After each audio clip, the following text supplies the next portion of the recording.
त्याच्यात जमीन बी खरडून गेली असेल हो हो, तर ते पण काही आहे, तो पण ते समजा जास्त सफल झालेलं आहे समजा. त्यांच्यासाठी तर मका वगैरे आहे चान्स. नाही आम्हीच तिसऱ्यांदा पेरतो तरी काही फरक नाही म्हणजे झाडं छोटे छोटे तुरळकच निघाले. बुलढाणा जिल्ह्यामध्ये 29 आणि 30 जुलै दरम्यान जो पाऊस झाला, अनेक ठिकाणी नुकसान झाल्याची प्राथमिक माहिती आहे. किती क्षेत्रावरती नुकसान झाले आहे?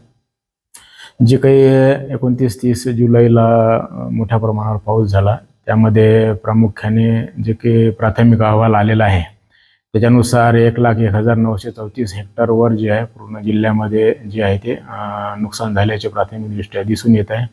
आणि या संदर्भामध्ये ग्रामविकास विभाग असेल, महसूल असेल आणि कृषी विभाग असेल यांच्यामार्फत जे आहे ते संयुक्त पंचनाम्याची कार्यवाही सुरू आहे.